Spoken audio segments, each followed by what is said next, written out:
She used to call me Mom. Not Mrs. Henderson. Not Barbara. Mom. From the very first month she started dating my son, she called me Mom. She said it the way you say a word you have been waiting to use. Warm and easy and natural, like I had always belonged in her mouth. Like I had always been hers. I loved her for it. I want you to know that. Before everything that came after, before all the things I am about to tell you, I loved that girl like she was my own. I opened my home to her. I opened my heart to her. I shared recipes with her and holiday traditions and the small private stories of our family that you only tell people you fully trust. I trusted her completely. That is the part that still sits with me even now. Not the anger. The anger faded a long time ago.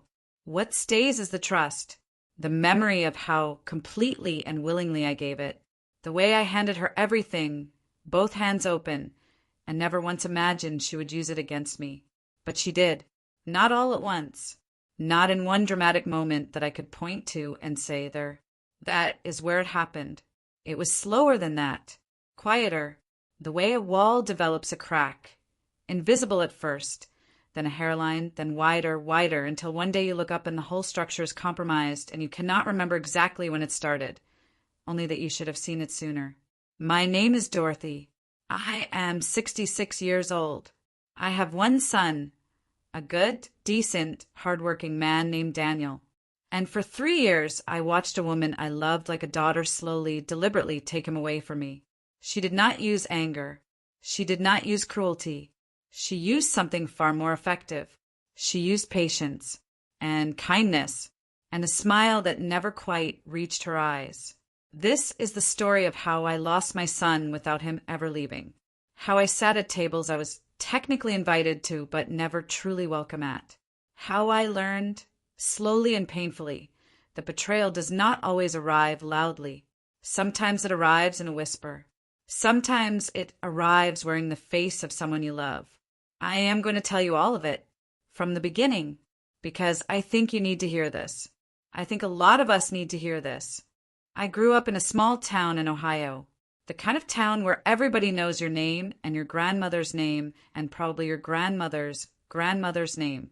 The kind of town where people leave their doors unlocked and bring casseroles when a neighbor is sick and show up to things, funerals, graduations, first days of school without being asked.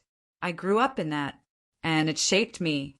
It made me the kind of person who shows up, who brings the casserole, who leaves the door unlocked. My mother was that kind of woman too. She used to say, Dorothy, the most important thing in this world is family. Everything else can be rebuilt. Family is the foundation. I believed her. I still do. My husband, Gary, was a good man, quiet and steady, the way the best men often are. He worked at the county roads department for 31 years. He coached Little League on weekends. He was the kind of father who showed up to every single school play, every parent meeting, every awkward middle school graduation ceremony, even when Daniel was going through that phase where he pretended not to want us there. Gary showed up anyway. That was who he was. We lost Gary 6 years ago. A heart attack, sudden and without warning, on a Tuesday morning in March. He was 61 years old. He was eating breakfast, and then he was gone. I want to say that simply because that is how it happened. Simply without warning, without the chance to say anything we had not already said. And I am grateful for that we had always said things. That Gary and I were not the kind of couple who left important words unspoken. After Gary passed, Daniel was my whole world. He was 30 at the time. He had his own apartment in Columbus, about 40 minutes from my house.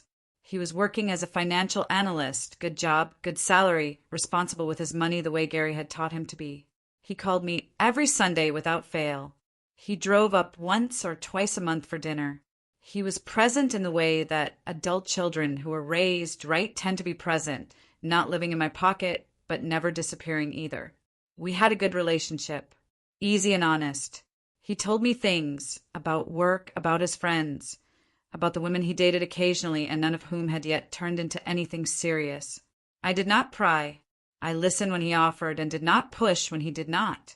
I had always tried to be that kind of mother, present but not suffocating, interested but not intrusive.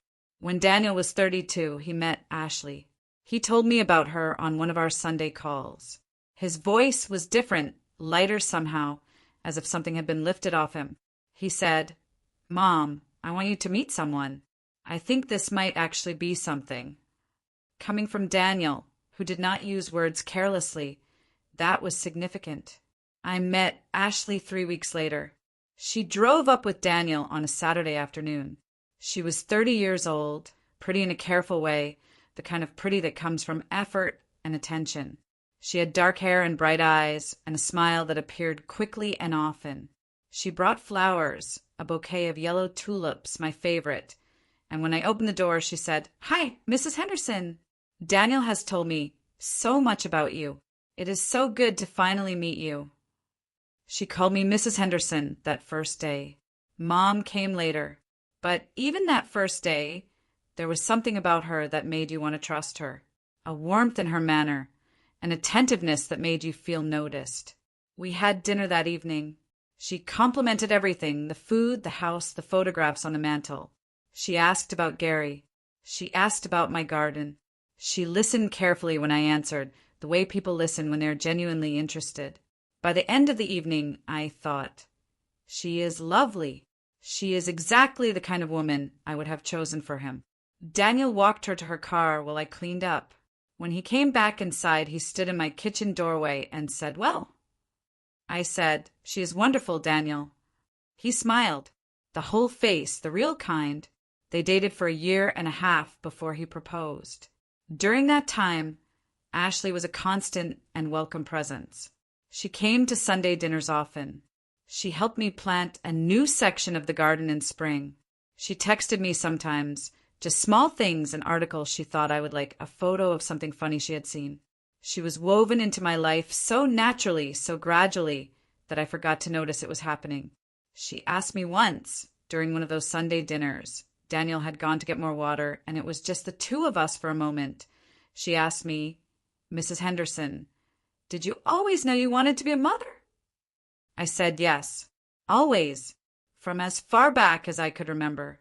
She got a look on her face then, something quiet and a little sad, and she said, "My mom and I were never very close. She was not really the maternal type."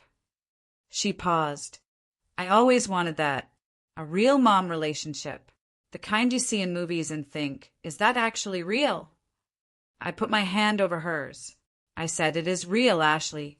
And you have it now if you want it." She squeezed my hand. Her eyes went a little bright. And from that day forward, she called me Mom. The wedding was in September. Beautiful September weather. That soft, golden, end-of-summer kind that makes everything look like a photograph. They got married at a small venue outside the city with wildflowers and string lights and about 60 people. I sat in the front row and watched my son marry a woman I loved, and I felt, that evening, as full of gratitude as I have ever felt in my life. Ashley's mother was there, a tall, thin woman named Renee who wore expensive clothes and shook my hand briefly and then spent most of the evening with her own group of friends on the other side of the room. Ashley had told me they were not close, and watching them together I could see that was true. They were polite to each other, correct, but there was no warmth between them, no easy laughter, no familiar touch. I felt a new rush of tenderness for Ashley watching that, and I thought, I will be the mother she never had. I will do this right. For the first year of their marriage, that is exactly what I tried to be. I invited them for dinner regularly without making it feel obligatory. I remembered Ashley's preferences. She did not eat red meat. She liked her coffee strong. She preferred savory to sweet. When she mentioned a book she was reading, I asked about it the next time I saw her. When she had a difficult week at work, I sent a message. Small things, the kind of things a mother does. And Ashley received all of it warmly. She continued to call me Mom. She hugged me when she arrived and when she left. She sent messages. She seemed, by every visible measure, genuinely fond of me. But there was a woman at Daniel's office, a colleague named Patricia, who had been friends with Daniel for years. She had met Ashley several times and knew the family reasonably well. One afternoon, Patricia called me. She said, Dorothy, I hope you do not mind me calling. I just wanted to mention something. I am probably overthinking it, but I care about Daniel and I care about you, so. I told her to go ahead.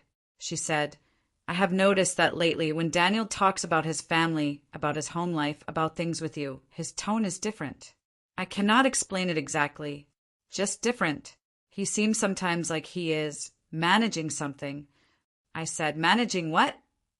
She said, I'm not sure. I just wanted you to know. Keep an eye on things. I thanked her and thought about it for a few days and then told myself Patricia meant well, but was probably reading too much into nothing. Daniel was fine. Ashley was wonderful. Everything was fine. But then I started noticing things. Small things, the way you always notice the small things first. The Sunday dinners became less frequent. Not dramatically. Daniel did not cancel them suddenly or announce that things were changing. They simply began to happen less often. An invitation that used to bring a quick yes began to bring a maybe, and then a we will try, and then a sorry, we already have plans this weekend. I did not push. I did not want to be the mother who makes her son feel guilty for having a life. I simply noticed. Then there was the Christmas situation. We had always spent Christmas together, Gary's tradition, carried on after his death. Christmas Eve at my house, Christmas morning at home for Daniel, Christmas afternoon back at mine for dinner. Simple, consistent, familiar. The first Christmas after the wedding, Ashley suggested they spend Christmas Eve with her mother's family and Christmas with me. I thought that is completely fair. She has a family too. I agreed immediately. But Christmas with her mother's family turned into a 2-day visit. And by the time they got back, Daniel was tired and Ashley wanted to rest. And could we perhaps do our dinner on the 27th instead? We did. The 27th. For days after Christmas, I made all the same food. I set the table the same way. But it felt like leftovers, not the food, but the day. The warmth of the holiday had already moved on by then, and we were gathering in its wake. I told myself it was a first-year compromise. I told myself next year would be different. The second Christmas was similar. The third I spent alone. Around the same time, I noticed changes in Daniel. He became careful with me in a way he had never been before. He had always been direct, Gary's influence, plain-spoken and honest. But now there was a new carefulness, a slight pause before he spoke, a measuring of words that had not been there before. He seemed, as Patricia had said, like he was managing something. When I asked him once, directly, Daniel, is everything all right between us? He said yes, everything was fine, just busy, work had been heavy. I said, you seem different. He said, Mom, I am fine. Stop worrying. But mothers know their children. We know the texture of their voices, the rhythm of their speech, the difference between fine and fine. And this was not fine. One afternoon, Ashley called me. Her voice was pleasant. It was always pleasant. That never changed. She said she wanted to talk about something. She said that Daniel had been under a lot of stress and she was concerned about him. She said she thought perhaps some of the stress was coming from feeling pulled in different directions. Between his home and his family of origin. I said, his family of origin. You mean me? She said, I just think it might help if we gave him a little more breathing room. Just for a while. Maybe space out the visits a bit. Let him settle into our life without feeling the pressure of obligations pulling at him. I was very quiet for a moment. Then I said, Ashley, are you asking me to see my son less? She said, I am asking you to trust that he is in good hands, that I am taking care of him, and that a little space might actually help your relationship with him in the long run. She said it so calmly, so reasonably, with such convincing gentleness, that for a moment, just a moment, I almost believed her. But then something shifted in me, something that had been sleeping woke up. I said, I appreciate your concern, Ashley, but Daniel is my son, and I will not be scheduled out of his life. The call ended shortly after that. She was still warm when I saw her next, still called me Mom, still hugged me hello and goodbye. But something had been said, and we both knew it, and from that point forward, things moved faster. The thing about betrayal is that it rarely arrives in the form you expect. You expect it to be obvious. You expect it to feel like a door slamming, like a raised voice, a harsh word, something you can point to clearly and say that is where it happened. That is the moment. But Ashley was smarter than that.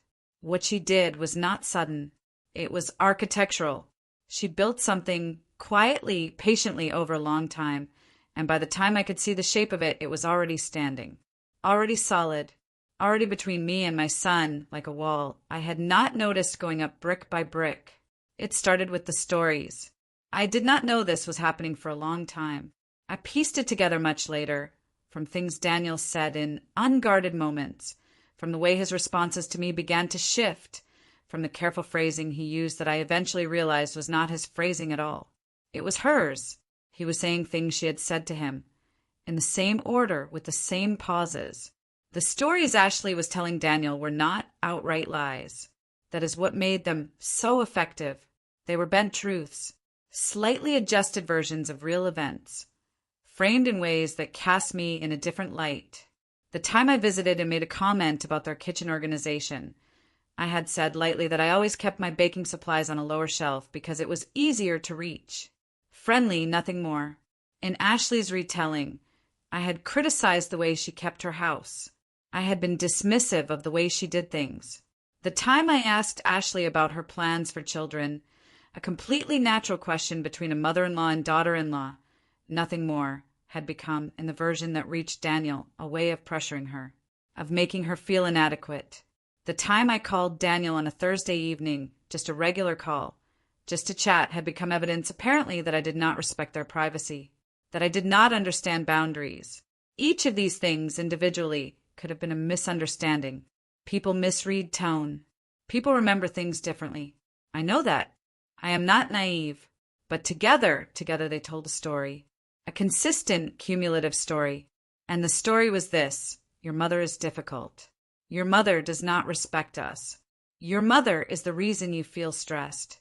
And Daniel, my good, loving, trusting Daniel, believed her because she was his wife, because she said it gently, always gently, with his well-being as the stated concern, because she had spent 3 years being wonderful to his face and something else entirely behind closed doors, because she had very skillfully become the lens through which he saw everything, including me. I found out the extent of it on a Sunday afternoon in April. Daniel came alone. Ashley had said she was not feeling well, which I now suspect was deliberate, a way to give him space to deliver a message she had prepared. He sat at my kitchen table and did not eat much and was quieter than usual, and I waited because I had learned by then that waiting was the only way to get the truth from him. Eventually he said, "Mom, Ashley feels like you do not respect her." I set down my fork. "She feels like you make comments about the house, about their relationship, about her choices. She says she has tried to talk to you about it, and you dismissed her concerns." I said, "Daniel, what conversation are you describing? When did Ashley talk to me about this?" He said, "She said she called you a few months ago, that she tried to address things, and you told her you would not be scheduled out of your son's life." "She asked me to see you less," I said. "She framed it as concern for your stress levels."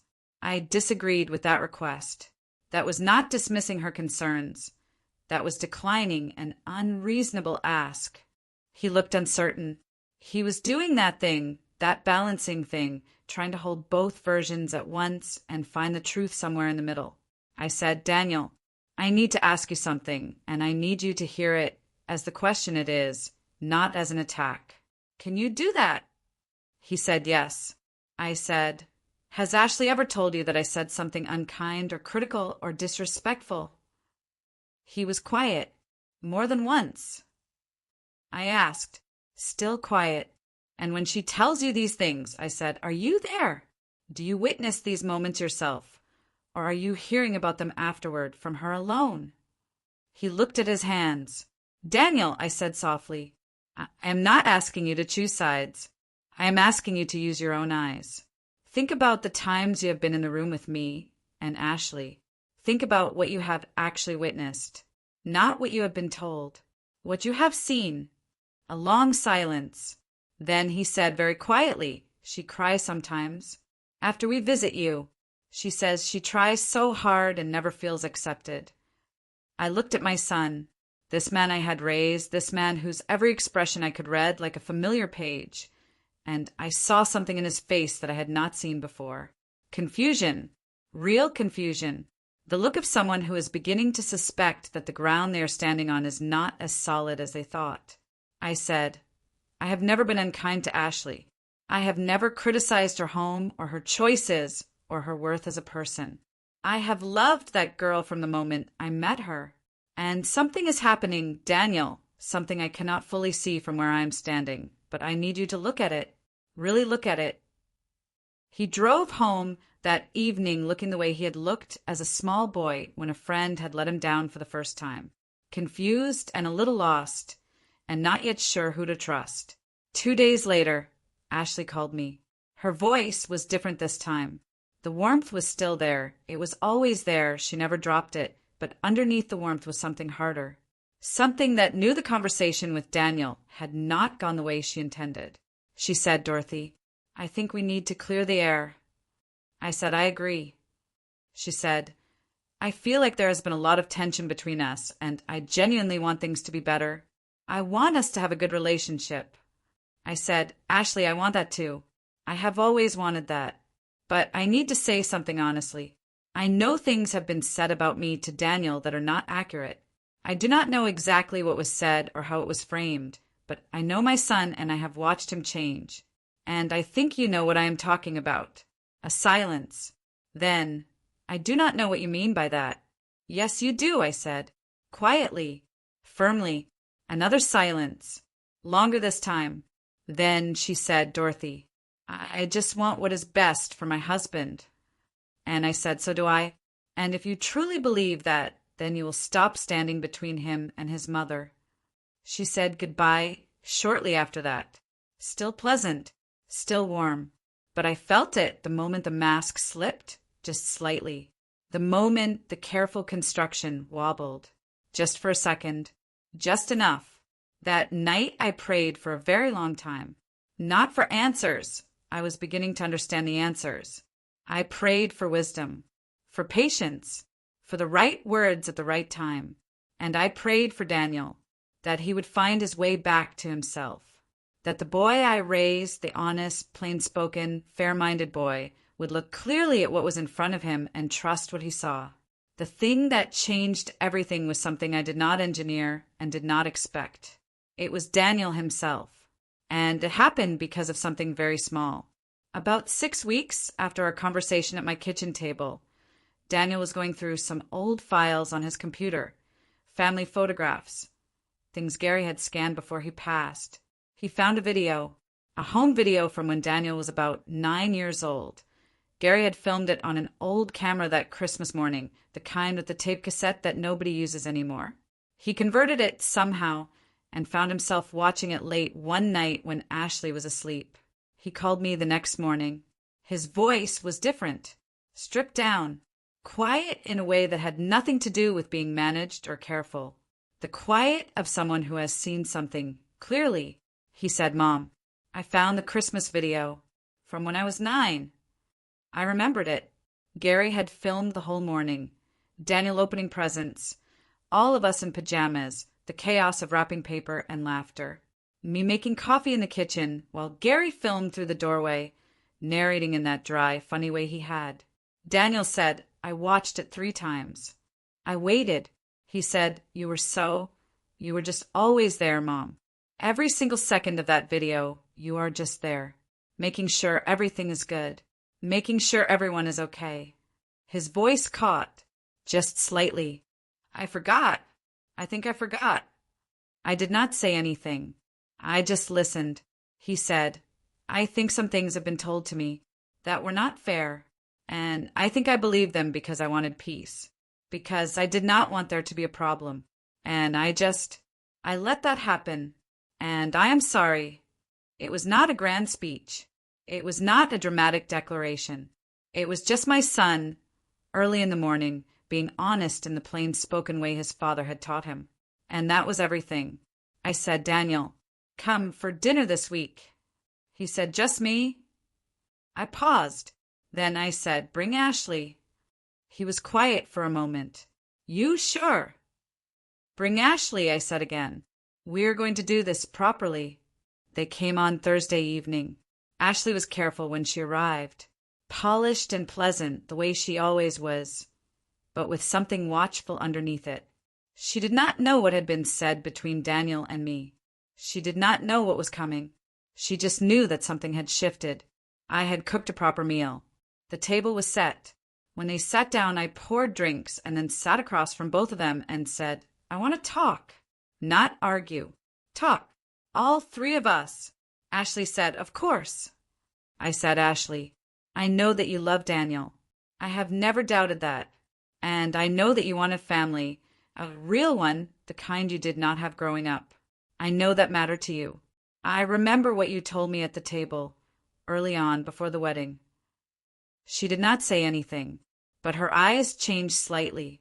"I think," I said carefully, "that somewhere along the way, the family you were building, yours and Daniel's, felt threatened by me, or like I was competition. And I think that fear made you do things that were not fair. Not to me, and not to Daniel." She started to speak. I held up one hand gently. "I am not finished," I said, "but I want you to know something. I was never competition. I am his mother. That is a completely different thing from what you are to him. A wife and a mother do not occupy the same space. There's room for both. There has always been room for both." I looked at her steadily. "But I need things to change," I said.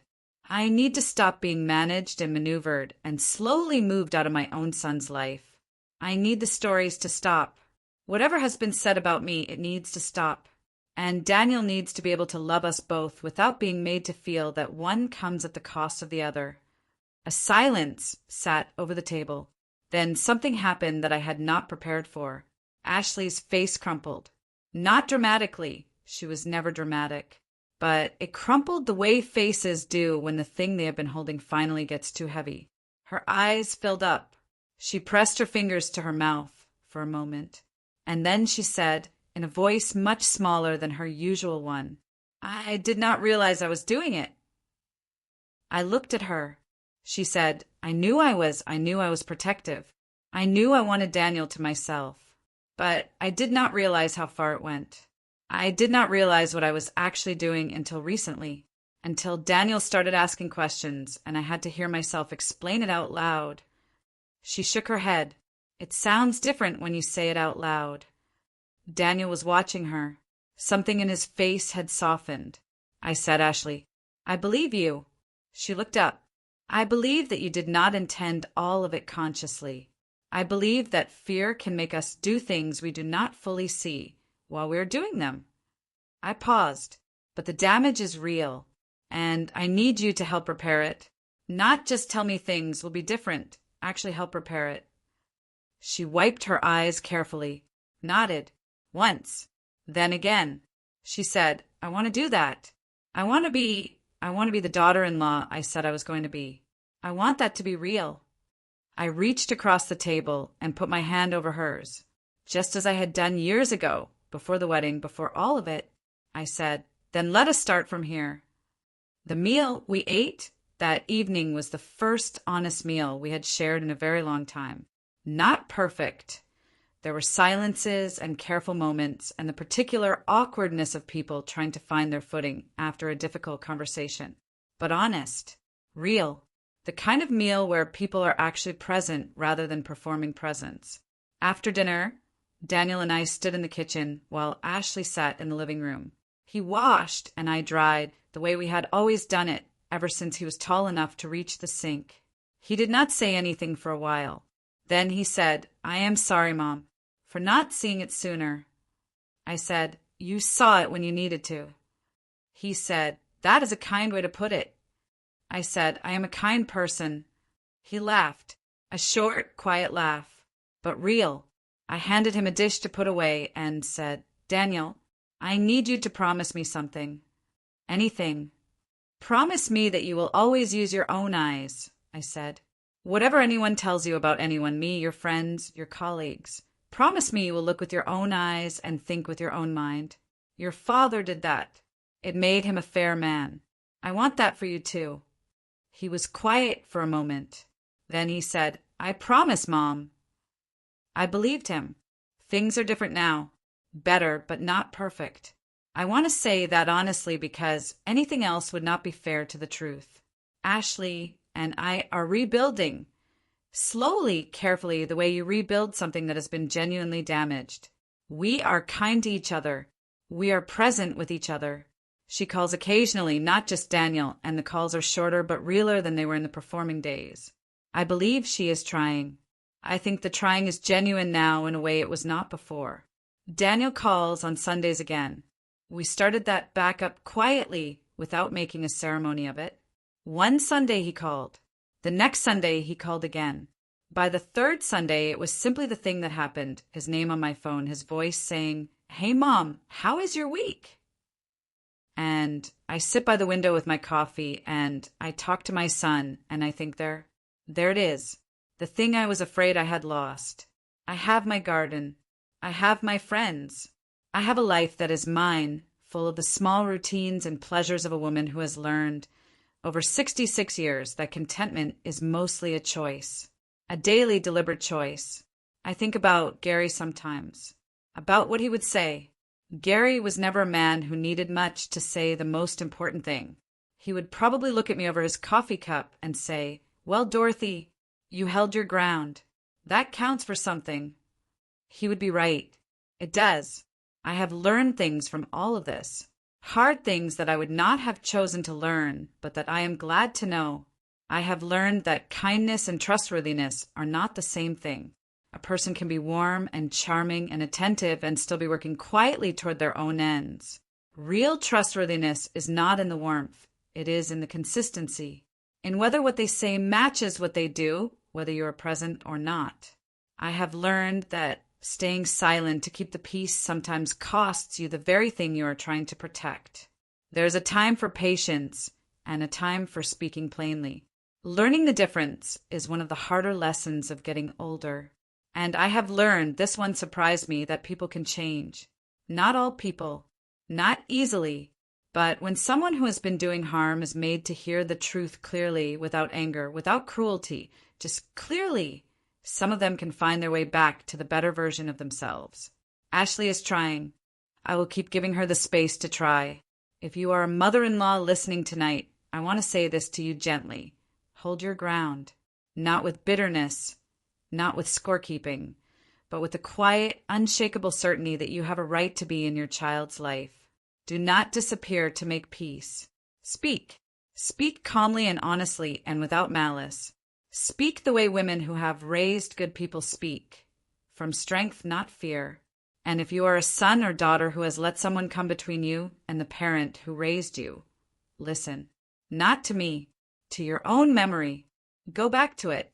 Find the video on the old cassette tape or the photograph in the drawer, or the simple, honest knowledge that lives in the part of you that remembers who you were before you were afraid of losing something. Your parents are still there. They are sitting by windows and tending gardens and answering phones on the first ring because they never want to miss your call.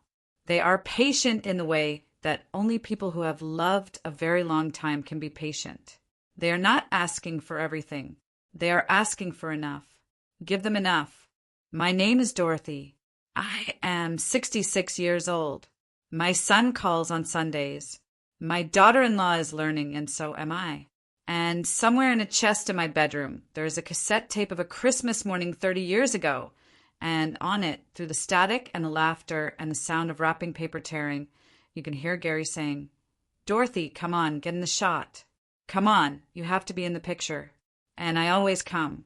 I always come running into the frame, laughing, not quite ready, but always there. That is who I am. That is who I will always be.